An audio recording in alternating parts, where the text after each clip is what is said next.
শিক্ষার্থী বন্ধুরা সবাই কুশলে আছো? অধ্যায় 2 সেট ও ফাংশন অনুশীলনী 2.1 11তম ক্লাস। দেখো 2 এর ক, সেট গঠন পদ্ধতিতে প্রকাশ করো।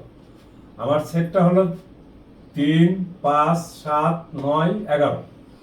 লক্ষ্য করো প্রদত্ত সেটের সদস্যগুলি সবগুলি বিজোড় এবং এরা সব হলো স্বাভাবিক সংখ্যা। আবার লক্ষ্য করো বন্ধুরা যে প্রতি সেটের উপাদান, এই দেখো 3 এর থেকে ছোট কি আছে? বিজোড় আরো আছে, একও আছে, কিন্তু আমার এখানে প্রথম সদস্য হলো 3 আর 11 হলো সবচেয়ে শেষ সদস্য, অর্থাৎ সবচেয়ে বড়টা। তার মানে আমার এখানে প্রতিটি সদস্য দেখো 3 বা 3 থেকে বড় এবং 11 বা 11 থেকে ছোট। তাহলে আমার এখানে কি দাঁড়াচ্ছে? তাহলে সেট গঠন পদ্ধতিতে আমরা এখানে লিখতে পারি কি, এই দেখো এখানে স্বাভাবিক বিজোড় সংখ্যা, এই যে বিজোড় স্বাভাবিক সংখ্যা, তার মানে x বিলংস n, যেন x বিজোড় সংখ্যা এবং 3 less than or equal to x less than or equal to 11, অর্থাৎ 3টা হলো x এর সমান অথবা বড়, অথবা 11 বা 11 থেকে ছোট। আবার লক্ষ্য করো বন্ধুরা, এই সেটটিকে আরো কয়েকভাবে লেখা যায় এবং সেটা দেখো খেয়াল করে, আমি তো এরকমও লিখতে পারি 1 লেস দেন x, তার মানে কি x এর মান 1 থেকে বড় এবং লেস দেন 13 এবং 13 থেকে ছোট। আর এখানে কি আছে দেখো বিজোড় সংখ্যা, তাহলে কি হলো 1 থেকে বড় বিজোড় সংখ্যা কত? 3, আর 13 থেকে ছোট বিজোড় সংখ্যা কত? 11। আবার দেখো x বিলংস n, যেন x বিজোড় সংখ্যা এবং 1 less than x less than or equal to 11, এভাবেও লেখা যায়।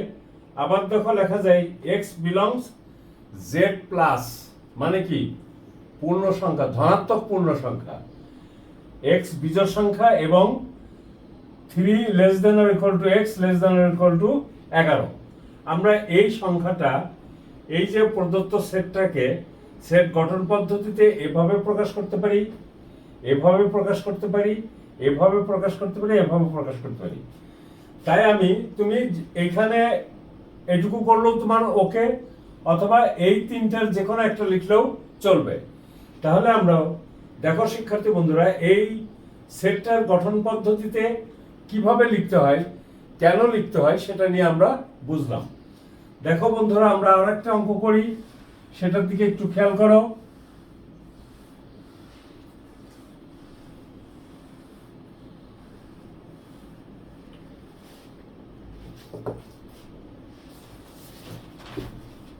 দেখো 2 এর ঘ, plus minus 4 plus minus 5 plus minus 6। এই দেখো এই সেটটাকে তালিকা পদ্ধতিতে প্রকাশ করা আছে, আমরা এটা সেট গঠন পদ্ধতিতে লিখব। তাহলে এখানে কি দেখা যাচ্ছে দেখো তো, এখানে প্রদত্ত সেটের সকল উপাদানগুলি কি? দেখো তো বন্ধুরা, উপাদানগুলি কি? আমরা পূর্ণ সংখ্যা বলতে পারি, অবশ্যই বলতে পারি, কারণ পূর্ণ সংখ্যা। এই দেখো এই 0, 1, 2, 3, 4 এরকম চলতে থাকবে, এদিকে এরকম চলতে থাকবে,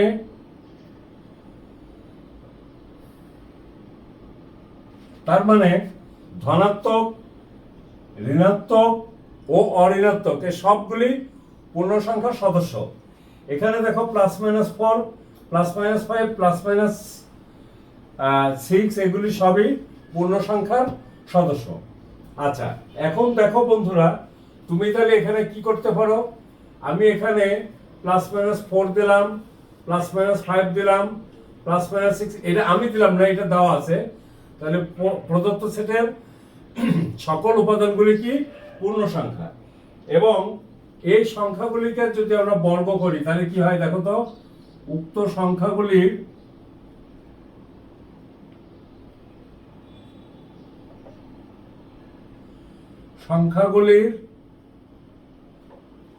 বর্গ করলে কি হয়, বর্গ এবং ঘন করে পাই।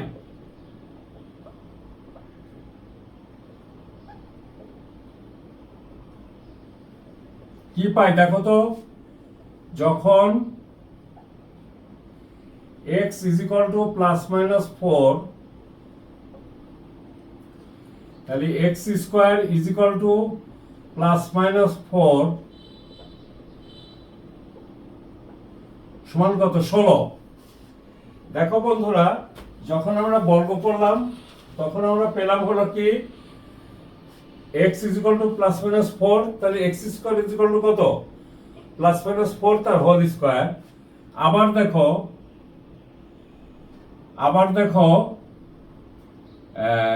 x³ সমান কত আসে দেখো তো, +-4 হোল কিউব। লক্ষ্য করো বন্ধুরা, যদি আমি ধনাত্মক মানকে ঘন করি তাহলে 4 গুণ 4 গুণ 4, 4 4 16, 4 16 64 হয়। কিন্তু এখানে একটা জিনিস খেয়াল করো, যেহেতু পাওয়ার বিজোড়, সুতরাং এই ঋণাত্মক চিহ্নটা অবশ্যই মাইনাস গুণ মাইনাস প্লাস গুণ মাইনাস মাইনাস। তাহলে এখানে কত হবে দেখো তো, 64। তাহলে 64টা অবশ্যই প্লাস মাইনাস হবে, তাই তো? আচ্ছা, আবার দেখো, যখন x +-5 হচ্ছে, +-5, তখন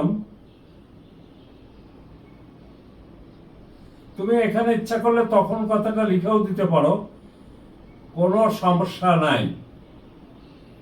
তখন কি হচ্ছে দেখো তো, x² +-5 তার হোল স্কয়ার কত কত দেখো, 25। 5 বর্গ কত, 25, -5 বর্গ কত, 25। তাহলে x² +-5 হোল স্কয়ার সমান হলো কত, 25। আচ্ছা, আবার দেখো এখানে খেয়াল করে, x³ সমান কত হয়, এই দেখো +-5 তার হোল কিউব। তাহলে দেখো 5 গুণ 5 গুণ 5, 5 5 25, 125। এই দেখো এখানে পাওয়ারটা বিজোড় থাকার কারণে প্লাস প্লাসই থাকবে আর মাইনাস মাইনাসই থাকবে, তার মানে কি দাঁড়ালো, +-125। আবার খেয়াল করো বন্ধুরা, আমার আরো একটা সদস্য আছে, সে সদস্যটা কি দেখো, সে সদস্যটা হলো যখন x +-6 হবে, তখন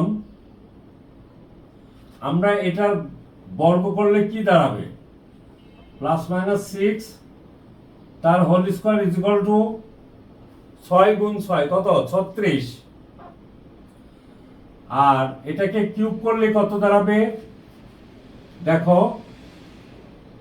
+-6 কিউব সমান 6 গুণ 6 36 গুণ 6, তার মানে 6⁻³ গুণ করলে আসে কত, 216। দেখো এখন এই প্লাসের জন্য 216 আর এই মাইনাসের জন্য +-216। তাহলে লক্ষ্য করো বন্ধুরা, আমরা যখন এই প্রদত্ত সেটের সদস্যগুলিকে বর্গ করছি তখন সর্বকনিষ্ঠ সদস্যটা হচ্ছে 16। তাহলে এটা 16 বা 16 থেকে বড়। এবং এই এবং কথাটা খুব গুরুত্বপূর্ণ, কারণ এই বর্গটা শুধুমাত্র এই 16, 25 এবং 36-এর জন্য। আর এটা হলো ঘনটা হলো এইটার জন্য, +-64 প্লাস মাইনাস 125 প্লাস মাইনাস 216। তাহলে আমরা এখানে এই সেটটাকে কিভাবে লিখতে পারি সেটার দিকে খেয়াল করো। প্রথমত খেয়াল করো সেটটা কি, সেটটা পূর্ণ সংখ্যা না স্বাভাবিক সংখ্যা না কি, সেটার দিকে খেয়াল করো। তাহলে আমাদের এখানে কি দেখা যাচ্ছে সংখ্যাগুলির, তাহলে আমরা এখানে দেখতে পাচ্ছি কি যে পর্যবেক্ষণ করলে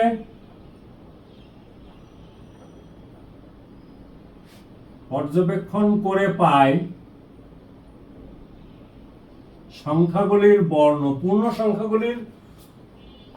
সংখ্যাগুলির বর্গ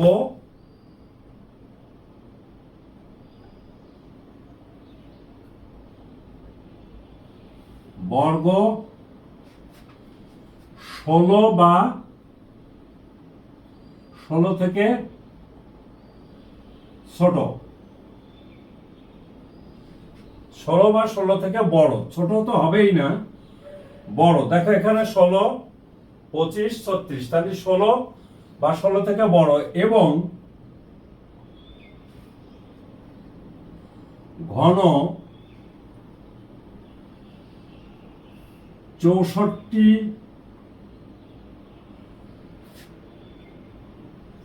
প্লাস মাইনাস 64 বা, তাহলে ঘনটা কি দাঁড়াচ্ছে দেখো তো, ঘনটা 216, তাহলে প্লাস মাইনাস কি দাঁড়াচ্ছে, তাহলে ঘন দাঁড়াচ্ছে প্লাস মাইনাস 64 বা তার থেকে বড় বা তার থেকে ছোট। তাহলে আমরা এখানে কি লিখতে পারি বলো তো বন্ধুরা, আমরা এখানে লিখতে পারি একটা কথা লিখতে পারি যে এখানে ঘনটা 216 থেকে বড় নয়, এই কথাটা বললেই হলো। ঘনটা এইটা না লিখে আমরা এরকম লিখতে পারি না, এবং ঘন 216 থেকে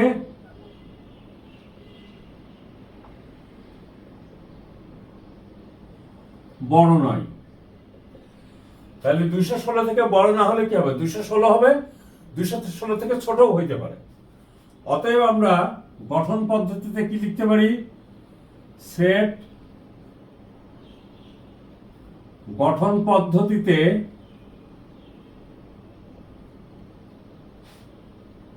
পদ্ধতিতে সেটটি কি দাঁড়াবে,